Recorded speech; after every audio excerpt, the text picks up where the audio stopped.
because when you're improvising, you're always connected to the other people you're doing music together with. It's always like it's vibration. I call it always vibration that exists between the musicians. So you interact within each other all the time. Although it's sometimes there's written parts and fixed parts, you're always interacting with each other. And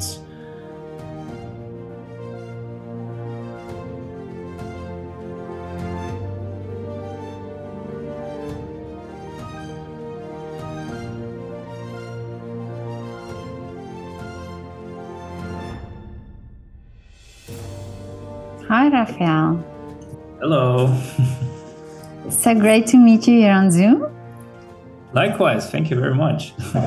I've been scrolling through your Instagram and wonderful. You're such a great musician. Oh, thank you very much. Thank you. Thank you very much. Guitar is your instrument, electrical guitar. Mm-hmm. And where did your love for music start? Whoa. Well, I think it started quite early, like at the age of 4 or 5. My father was used to listen a lot to music back then. I mean, he still is, but back then he was a lot into Deep Purple and Pink Floyd and bands like that. Okay, so your dad's my age then. Yes, something like that. And so he was totally into it. And I remember that one day I entered the living room when he was listening to Deep Purple, and I was like, "Dad, what is this distorted sound like?" And he was like, "Well, that's an electric guitar." And I was like, "I want to do that." Really? Yeah. So that was the thing. I remember that was the moment when it started.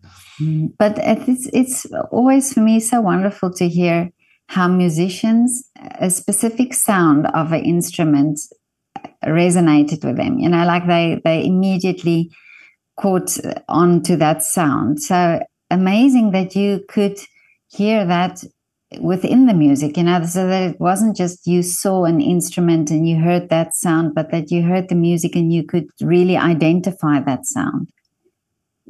Definitely. So I was really like, I want to do that. That's really the thing I want to do. Yeah, definitely. But then at that age, did you start music lessons? Well, I was talking to my parents back then, and they took me actually to the music school. Yes, at the age of 5, I think. And this is this early child classes. In Austria, it's called EMP, like Elementare Musikpädagogik, as far as I know. Yeah. So I was there for about 2 years. You know, just you learn about music in general, some stuff, because you're too little to learn an instrument. Yeah. And then I started doing classical guitar at the age of 17. And then the story kept going. So you started classical guitar. You started with classical guitar. Yeah. But was it something that you wanted to do? Because I mean, no, no. Well, my mother was like, she's a musician, and she was like, yeah, you can start with classical guitar because that's probably better, you know, because there's this thought, this idea still going around that you have to do classical guitar before you start doing electric guitar.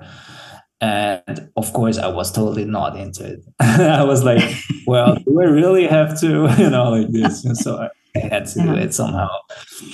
And it wasn't it was okay. I did it, but I did it because I knew at some time I gonna join and switch to electric guitar. So this was the goal, you know, for myself too.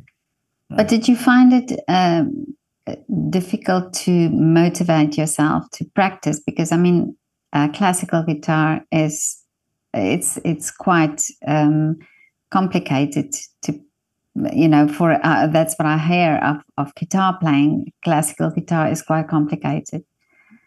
It was practice, of course. Yeah, I had to practice. I mean, there was no, do I want to do it? I had to. The thing always was, the thing always was like, do you want to do electric guitar someday? Then you have to go through that. So I had no choice. I was like, okay, do it. It actually was very good that I did it. So afterwards, I'm very glad for the experience, for all the stuff I learned back then, because you learn so many things. And of course, you're a child and you don't know anything about that. So, so you have no clue what the hell you're doing. But back then, not back then, but now at the moment, I'm very glad for this. So that, so you can see how that benefited you. Totally, totally, yeah. So when you switched to electrical guitar, was it then easy for you? I mean, did you catch on quickly? Actually, yes.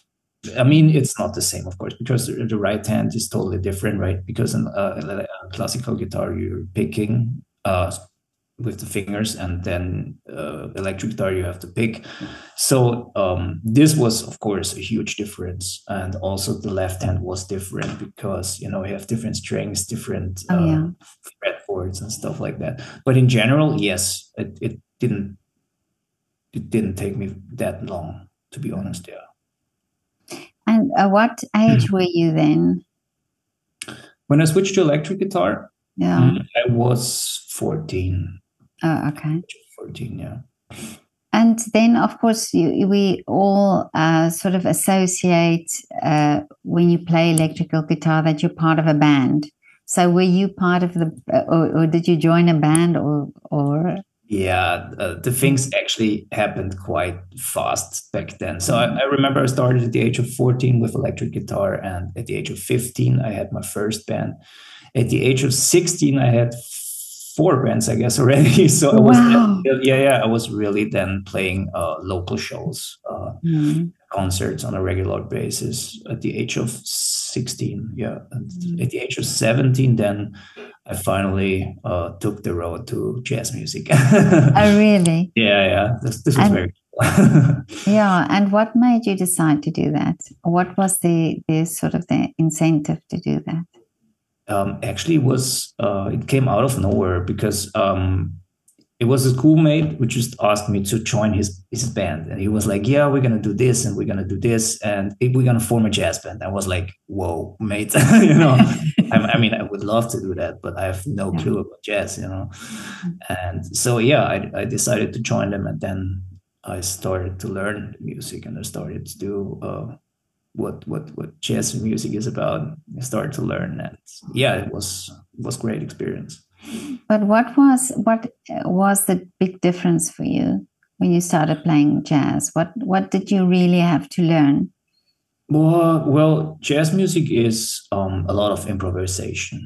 You need to understand music from the very bottom to I would say to the very top in jazz music. You need to know what you're doing when you improvise. It's not like you have harmonies and then you say, all right, I'm gonna improvise, I'm gonna do whatever I want. So it's really something that has to be related, or should be kind of related to the structure of what you're playing on. And this requires a lot of knowledge about what you are playing on, so that you're able to identify the relationship of harmony, of melody, and the whole stuff. So back in the day, I was totally not able to do that. So that was the point. So I had no clue. So I had to learn all this stuff, right? So I had to learn what is improvisation, because before I was just playing, the songs with bands. I was just playing written stuff, basically. Was checking out solos, of course, but this was all checked out. So I had a guitar teacher and who taught me stuff. But jazz music is different. You have to be able to create your own stuff based on what is the ground to improvise on, and that's different, I would say. Well, I've heard also from classical musicians that they find improvisation difficult, and also jazz musicians say the same thing, that it's not as easy as it looks. I mean, at some point, I wouldn't say something is difficult or is easy. I think at some point you reach a level or a point in which it comes more natural to yourself. Oh, I see. Okay. Yeah. Mm-hmm. And I mean, when it comes to play something written, like let's say classical guitar, that's super difficult for me. Super difficult for me. Really? Yeah, super difficult. But when it comes to improvisation, I'm like, I did this for the last time. I can somehow, or I feel I can somehow handle that. So I think it's just, it's a feeling that you get when you do the stuff like a lot of it.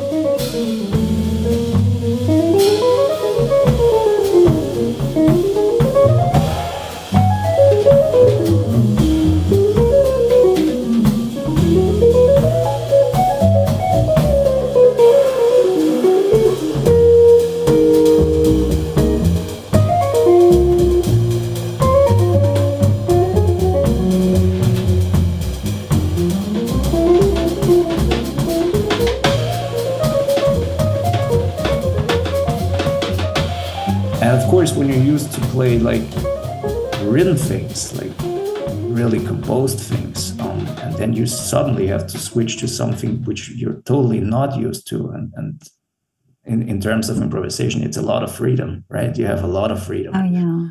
You have a lot of freedom. You can say what you want, but it should somehow fit to the ground, right?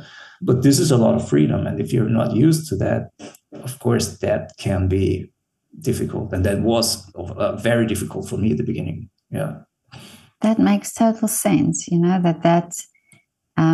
you have to really know the rules before you can have that freedom to break it. Yeah, totally. Yeah, it's a lot about rules. That's true.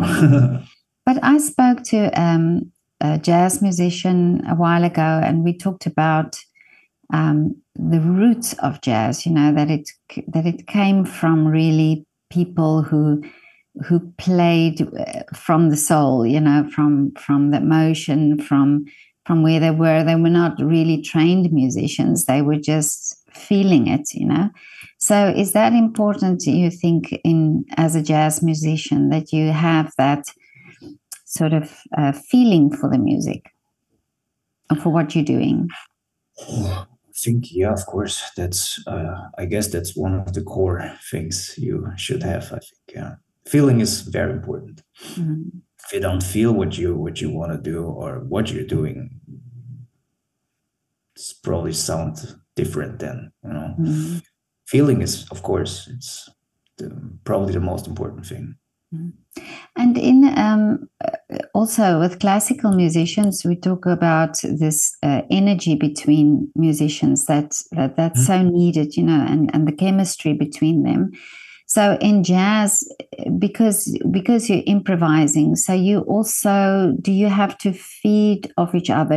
Do you have to really be aware what the other band member is doing? Totally. In best case, totally, yeah. Because when you're improvising, you're always connected to the other people you're doing music together with. It's always like it's vibration. I call it always vibration that exists between the musicians. So you interact within each other all the time. Although it's sometimes there's written parts and fixed parts, you're always interacting with each other.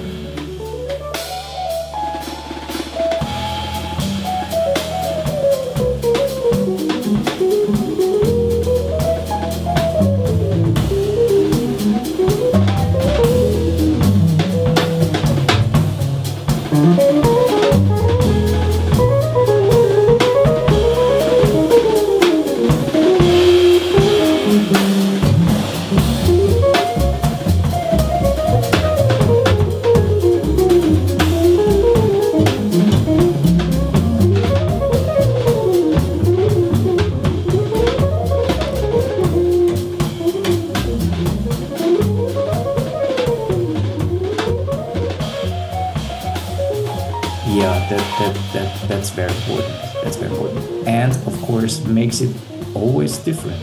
There's no, you can never say it's going to be the same, because it's always different. Somebody hears something different, somebody feels at this specific time in this moment something different, and it's going to be different. And that's the cool thing about jazz, or let's say improvised music in general.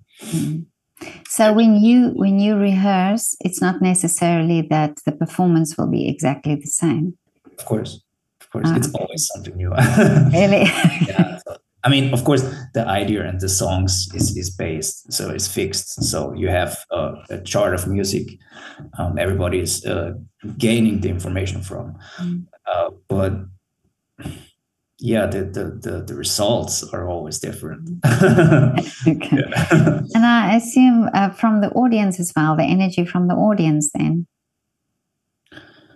You mean it's always different, or what? Sorry. Yeah, no. If that works with the energy of the band, so that the energy of the audience also influence the playing. Yeah, of course, always.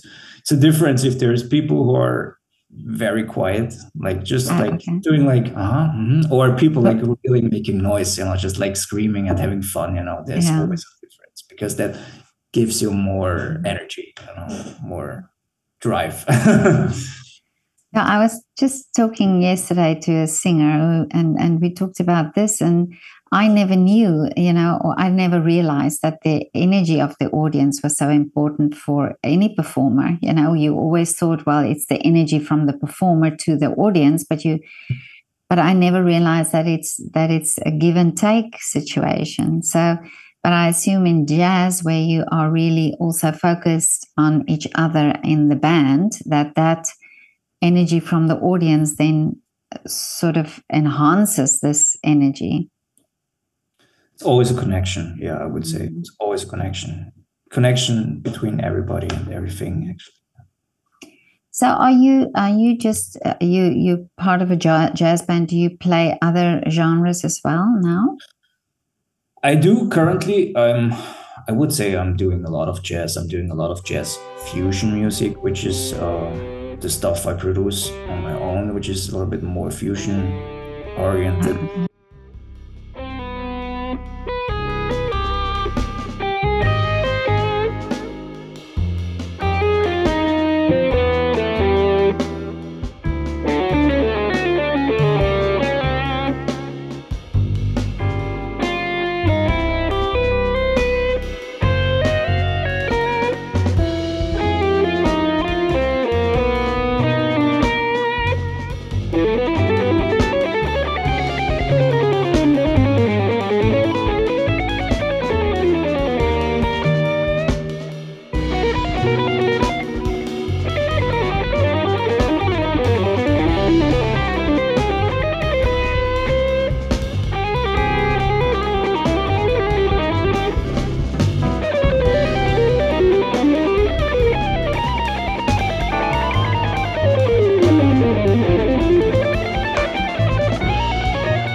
Currently, I'm also playing in a metal band. So, okay. I'm doing a lot of different things at the moment, which is great. Yeah, but is it difficult for you to switch? Yes, it was in the beginning. Now it's getting better, because I'm doing it now for 1 year, and I get used to it. But at the beginning, of course, it was actually similar to classical music and jazz music, because metal music is, I don't want to say like classical music, but from the idea behind the music, it's similar, right? In metal music, you have written out stuff. Everything is fixed. You have to nail it. You have to go there and you have to nail it. And in jazz, you have the freedom thing. And in classical music, of course, it's the same, right? You have the written out things and you have to nail it. So this was at the beginning, yes, it was a little bit of struggle for me, but I did it because I wanted to learn it. I wanted to do that. Like, I wanted to be able to switch immediately. To be like, I want to nail it, or I want the freedom. And in best case, you can handle both. So that was one of the ideas behind this.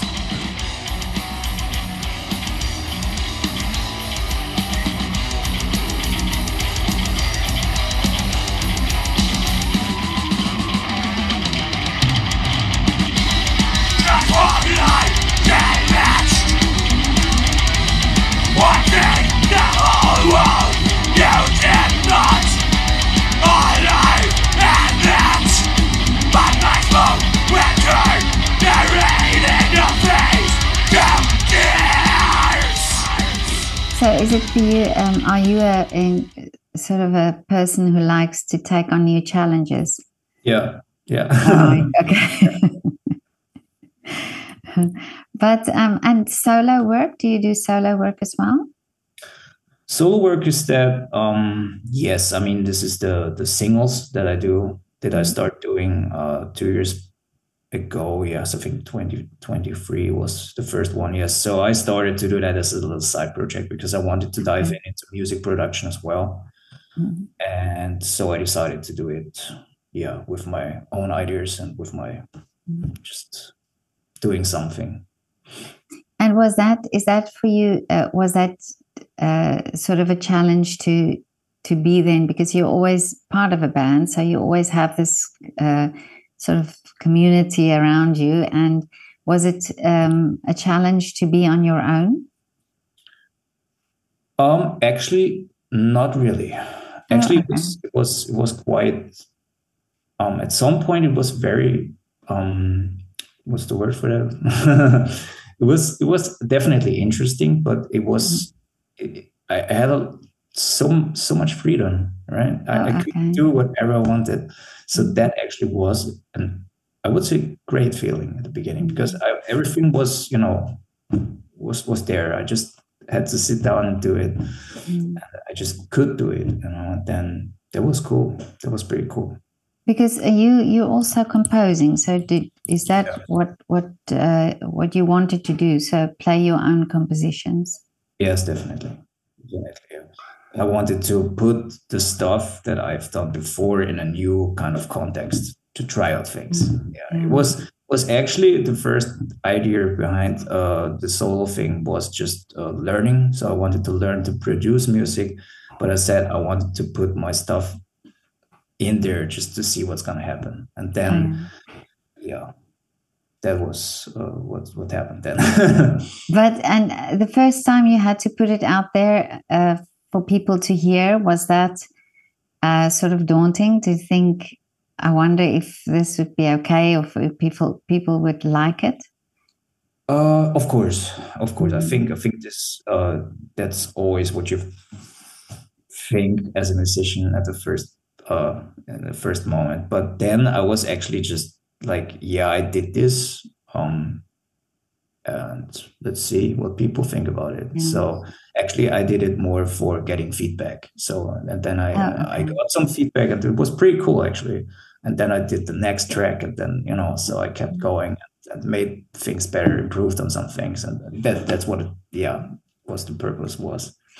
But it's interesting, because I spoke to 2 singer-songwriters last week, and we talked about this idea of them writing songs for what they want to say, and not necessarily for what would sell or what would bring the numbers in and so on. So when you compose, is this the idea? Is this the feeling that you have, that this is just what I want to say through the music? Yeah, totally. Yeah, there's I'm not doing music for money or numbers. I don't care. Okay. Totally not. My drive is just the message behind it. The message, also the emotion and message behind it. That's important to me. Not anything, not success or something. But do you think things also change in the industry, that musicians, that they start focusing more on the music or the art form, and not necessarily this commercial idea? I think there's some people really searching out for this specific, and that's great, because in main media, let's say on popular music today, it's a lot of, don't get me wrong, but it's a lot of similar stuff happening, right?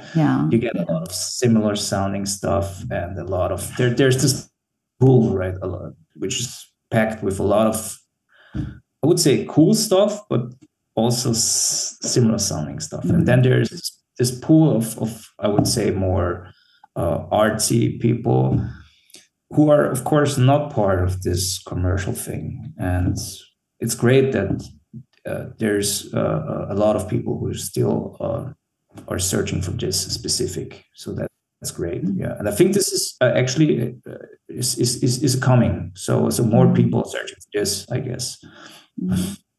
Because I was talking to Alex Ullman, and we talked about, and this is where we started the conversation, where you said your dad listened to Deep Purple and the records, and we were talking about the fact that people were listening. You know, you would buy the album, you would sit and you would listen over and over again, and it seems as if now it's not always the case. You know, it's very fast, and people don't have to, or don't take the time to do that anymore. But now you're saying that you think that things are changing. People are more then focused on the actual music than just hearing a sound. I think so. I mean, of course, back then it was totally different. I remember back then when I got my first records, my first CDs, I was like, as you said, I was just sitting in front of the player.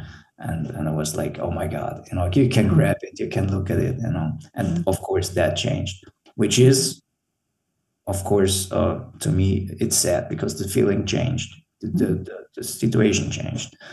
But the thing that I realized is that people enjoy live music more than maybe before. Oh yeah. So that's something that, you know, people like to go to live concerts because they sell the CDs, right? That's the place where we sell our records. We don't do that on the internet anymore because it's all like MP3, so it's all available and streamable. But on concerts, you can sell still the physical stuff, and people still want to have it. So that's great.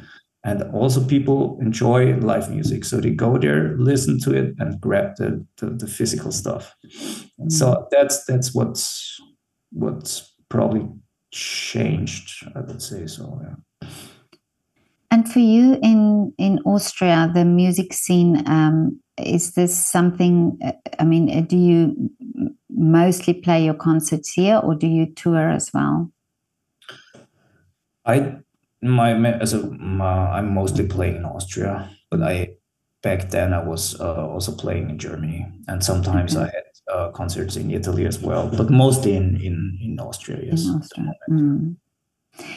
Because I also did an interview with Niklaus Holler, and I said you are part of the Niklaus. Yeah. Luckily, we had some shows together. He's featured. He was asked me to be a feature for some concerts. Yeah, it was great. We had a lot of cool concerts. Wonderful. Yeah, it's so wonderful to see this connection. I always like to see when I've interviewed people that that there was somewhere a connection. Yeah. So that's great. But tell me, Raphael, what are the wishes for you for the future? What will you still like to do with your music? Well, if it's what I hope for myself, well, I just want to keep working on what I'm doing. There's nothing specific I want to reach out at the moment. I just want to keep going, and I just want to see where I'm going to, where it is all leading to. If I'm able to do that, I'm happy. Oh, really? Yeah, I think I'm happy. So that's all I want. I think I'm a person who is very satisfied when you can just do what you really want. What you love, yeah. Yeah, exactly. You look so chilled and relaxed. Thanks. Thank you very much. It's usually the drummers in the bands that I think are very chilled, but you, the guitarist, you are very chilled as well. Yeah, thank you very much. Yeah. But I'm sure there will be another challenge. If you say you like challenges, I'm sure there will be another challenge somewhere along the line that you would do. And but yeah, I really admire you. I'm really glad I found you on Instagram. that I Thank you. can hear your music. Yeah. Thank you very much. It's super, super kind, and thanks for having me. It's a great pleasure.